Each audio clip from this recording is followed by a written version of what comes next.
Greetings, Bazalwane, in the wonderful name of our Lord and Savior, Jesus Christ. It's always a pleasure to be with you in the program, His Word, and to be with you who are here in the name of the Lord Jesus Christ.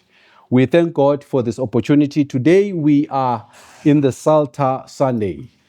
My name is Temgos Dube. It's a Psalter Sunday. Today, we are reading Psalm 26, just a short psalm. It's a psalm of David. I will read through and then we will go straight into the exposition. Vindicate, I'm reading from the New King James Version, Psalm 26. Vindicate me, O Lord, for I have walked in my integrity. I have also trusted in the Lord. I shall not sleep. Examine me, O Lord, and prove me. Try my mind and my heart. For your loving kindness is before my eyes, and I have walked in your truth.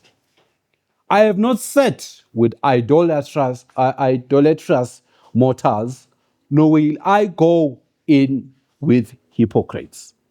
I have hated the assembly of evildoers, and will not sit with the wicked.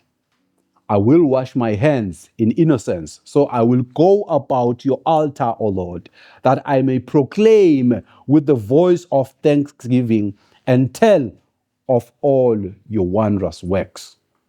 Lord, I have loved the habitation of your house and the place where your glory dwells. Do not gather my soul with sinners, nor my life with bloodthirsty men, in whose hands is a sinister scheme, and whose right hand is full of bribes. But as for me, I will walk in my integrity. Redeem me and be merciful to me. May my foot stand in an oracle place. In the congregation, I will bless the Lord. Amen. Let us pray. Father, we thank you for your word today. In the name of the Lord Jesus Christ, may you speak to us the way you want to, and let's hear what you want us to know in the name of Jesus Christ. Amen. Now, what is important to understand the book of Psalm? It's important to understand the plot. What is behind the praise or the singing that is there? There are times in our lives where we've been wrongly accused. We've done things that are good, actually even performed well, maybe at work, maybe at school, wherever, even in church, at home. You've performed very, very well. You've put your effort the best to your ability. But you are attacked. You are attacked for the good that you have done. They see you as a threat. They see you as a person who does not deserve to be where they are, and you are the bad culprit. Sometimes you are not allowed to defend your position when they start to accuse you. And they conclude that you are the evil person. And if they are able, they pull you out and they push you out in whatever scheme they are. It might be at work, it might be a scheme, whatever. They push you out and you are out and you are not even given a fair trial. We face those things sometimes. Sometimes you even think, I did not make myself to be what I am, because we've got characters that we are in. And you are blamed for your character and you think, but it's not what I did. I did not choose to be Temgos or to behave this way, to talk this way. I found myself to be like this. I want us to draw into the situation of David. David is proclaimed as the author of this psalm, or it is a collection of David. David was a person who was the king in Israel. He never chose or campaigned to be king, but God appointed that he be king, picking him from the sheep field, as you read the Bible in the book of Samuel, chapter 16, verse 1 to 13.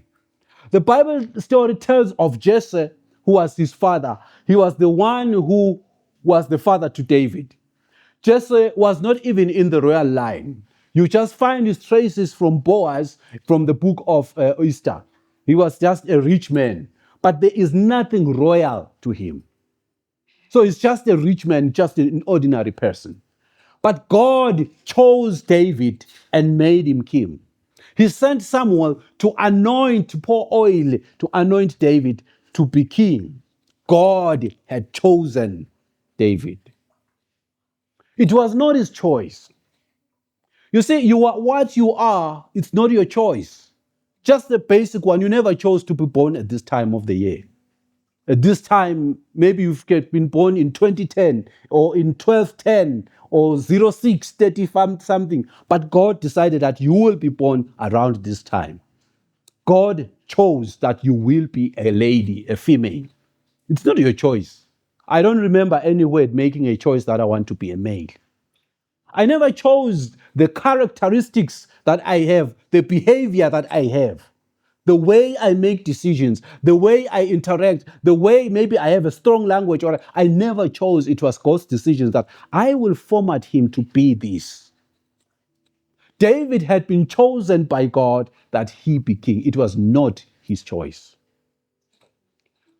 The first time David comes into reality is when the King Saul now was having a spirit that attacked him, that would attack him, and they had to choose someone to come and sing and play music. 1 Samuel 16 verse 21 says, David came to Saul and entered the service. Saul liked him very much, and David became one of his arm bearers. So David comes now into reality. God has chosen him in the field and is bringing to train him. Scripture tells us that he would play the harp and the spirit will leave Saul and the king will be happy. Scripture tells us that Saul was so happy, he would extend and give David more things, and he performed very well and he loved him very much. But things changed in his life when he went and fought Goliath. When he returned with the men, and these women were saying, Saul has slain his 1,000 and David his 10,000. That turned or changed the life of Saul to what David was.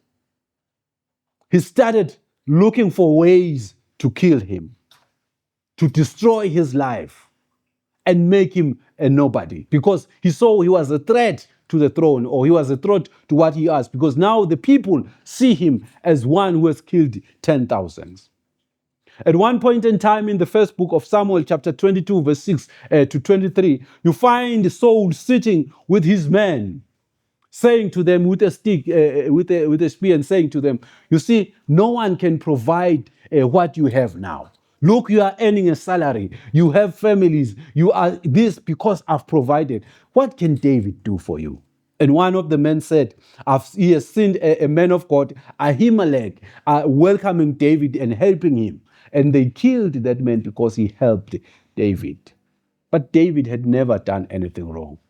He ran away to another place, trying to save. We know that he had been mountain over mountain, trying to secure a place to protect himself. Now, in the midst of the time sitting down, this is what comes to him. But Lord, what is it that I've wrong that I've done? You know very well I've been faithful to you. I've been a man of integrity. I'm what I am because you chose me. And this is how we find the psalm. There is that situation in your life where you blame yourself. But Lord, you know that I'm faithful to you. Why is this happening to me? Why are people hating me? Why am I hated and treated this way? Yet, Lord, you know I pray to you each and every day. I read the word of God. I try by all means to listen to what the word of God says. I'm a pure person before you. That is what David is saying. That's why he has the strength to say, vindicate me, O Lord. Other version says, judge me. This is what it says, ngahlulele. Judge me, God. You know that I've been faithful to you. What these people are saying about me, I don't even know where it comes from because I have been faithful to you. There are times that we will face in our lives, yet we've remained faithful to God. We've given our tithes, we've maintained integrity, but they will see you as a culprit and you will talk like David. He says, vindicate me, O Lord, for I have walked in integrity. He has remained pure to God. He knows that the Lord's judgment is the pure one because they have judged him wrongly, that he is not a good person. But he knows that God is the right judge. That's why the Bible says in Psalms 99, the fear of the Lord is clean, enduring forever. The judgments of the Lord are true and righteous altogether. Although whatever they can say about me that is evil, I know that, Lord, your judgment is true.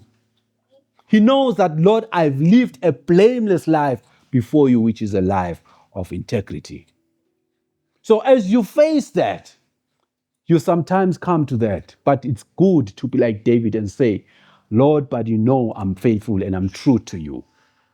Such things, when they happen, you feel like even living the Christian faith and seeing God as someone who doesn't care about you. He doesn't see the effort you put to live the holy life.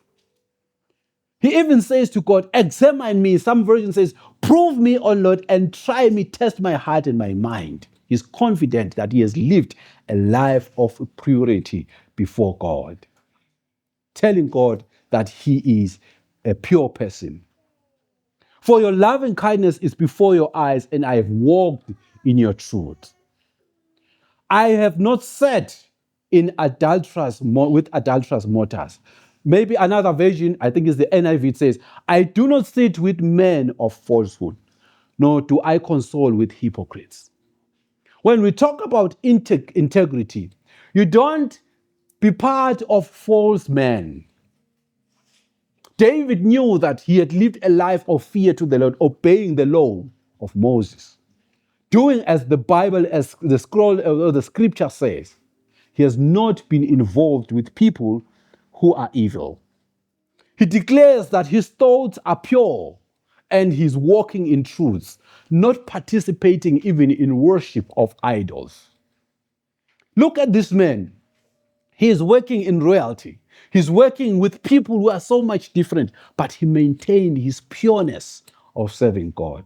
And he's bold to say, Lord, you know, I've maintained my integrity. Can you stand before God and say, Lord, I've remained pure, based on where you work?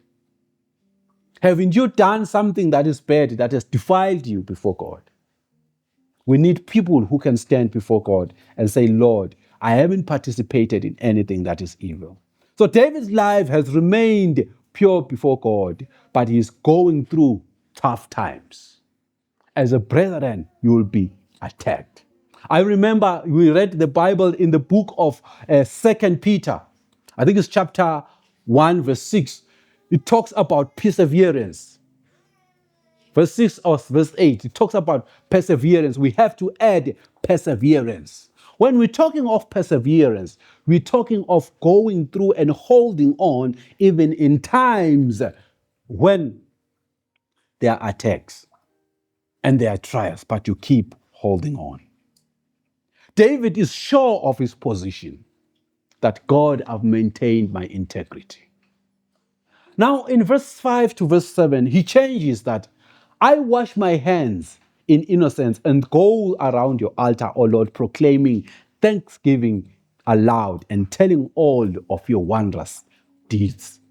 Now, let's understand the element of washing of the hands. If you read the book of Exodus chapter 30, verse 17 to 21, you get to understand where that Aaron's sons and Aaron, before they could go to worship God, they had to wash their hands. So David is quoting that Lord, I'm ready, regardless of the evil that they've said about me, and what they are discussing about me, wanting to kill me, I've remained pure. And Lord, I'm washing my hands. I'm ready to come into your house now and worship you as my God.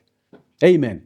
He's a man who's declaring his innocence. He's ready to come to the altar. The Bible says, and shout aloud, giving you thanks. Amen. How many of us, when we've been attacked, we now try to change and not give thanks to God? Look at this. He's saying, I will wash my hands and go to your altar. In other words, I'll wash my hands and come before you and worship you. I will maintain my relationship with you. I will continue to worship you, God, regardless of what they say. Because people can make stories evil stories about you. What counts is what is your relationship with Jesus Christ. It's true, sometimes we have to settle some of those things, but people will never stop saying evil things sometimes and attacking you for things that you never did. That is what David faced. He never chose to be king, God chose him. You never chose to be what you are, but God chose you. You never chose to be in even sometimes at work we think that the positions that we hold, we chose them. You never chose them. God appointed you. There are people who are highly educated, they are not getting jobs. And there are those who are less educated, they are getting jobs. There are those who get jobs wherever. There are people who change jobs like shirts. This month after 6 months they're in another company. It's what God has given them. Nobody chose to be what he or she is. So God makes us what we are. And people will scandalize us. But what is important is that we are ready to come into the house of the Lord and praise him. 2 Peter 1 verse 6 that I talked about, knowledge with self-control, and self-control with steadfastness, and steadfastness with godliness. Steadfastness, which is holding on to God. David continues to love the house of the Lord, going into the temple to worship God. That's why he says in Psalms 27 verse 4, one thing I have desired of the Lord, that will I seek, that I may dwell in the house of the Lord all the days of my life, to behold the beauty of the Lord and to acquire in his temple.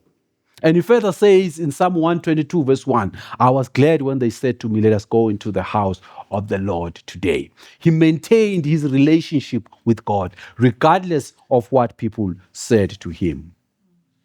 Now, towards the end of this, he makes a prayer to the Lord.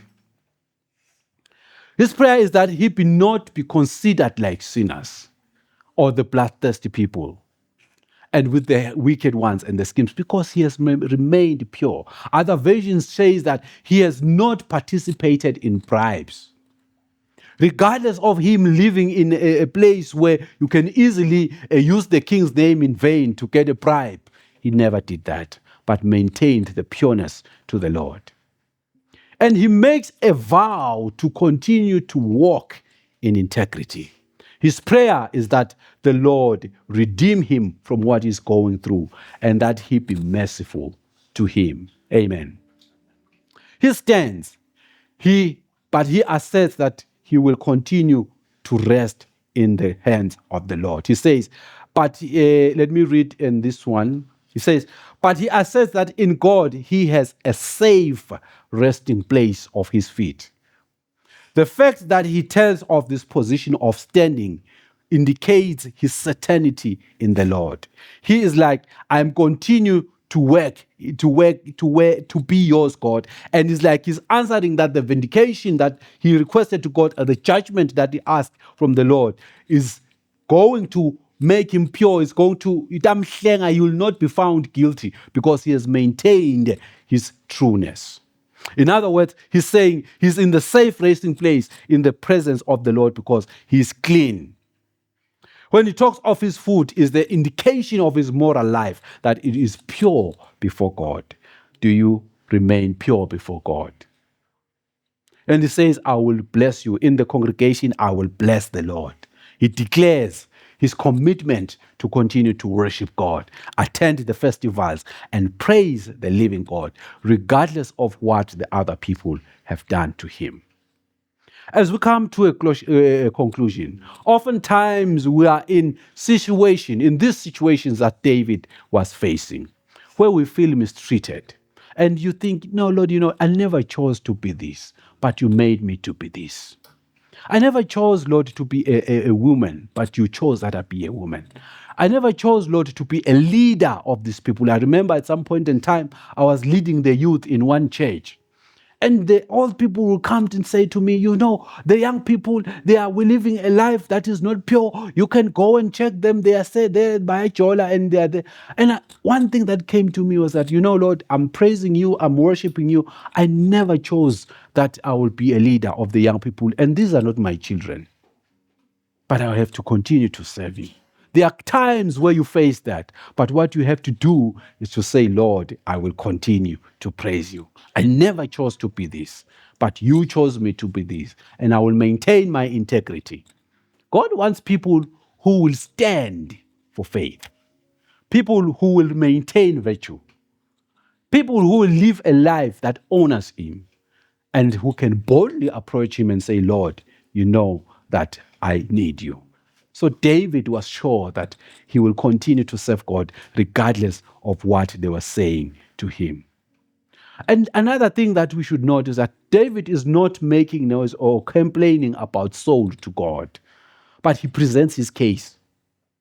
Most of the time, we tend to complain about so and so instead of presenting our case to the Lord. Present your case to God. This is the case, Lord. Help me in this. How many of us do not make accusations about people to God? Instead, we have to give God the glory and maintain our life. So, I know you have maybe experiencing this difficult situation, maybe in your marriage, at work, in your business, school, anywhere, community, even community service or anywhere. The word tells us to talk to God about ourselves rather than complaining about the people who mistreat us to him, but just give him the glory. And Lord, what is my relationship with you? How pure am I? It also exhorts us to remain faithful and pure to God, not to compromise our integrity so we can be accepted by the other people. People will always oppose you, but maintain your faith with God. The call for believers is a high one, requires the maintenance of the integrity. Father, we thank you for your word today in the name of Jesus Christ. We thank you for this word that we have heard, a Psalm of David, where we find him committing to you regardless of the pain he was going through, the rejection for doing good. But David says, I will come and worship you. He knew that he was clean. He had not participated in anything that is evil. Help us, God, as believers today, even when we are cursed by people and they scandalize our names and saying we are bad people and we're doing this because sometimes we've refused to participate in evil acts, or even sometimes because of what you have made us to be, giving us victories and our successes that make them to hate us. Help each and every person, Father, who's watching, listening, or is here, to hold on. This sermon is encouraging us that regardless of being mistreated for who you are, let's have the confidence that David had to come and worship and say, Lord, I will continue to hold on to your name. In the name of the Lord Jesus Christ.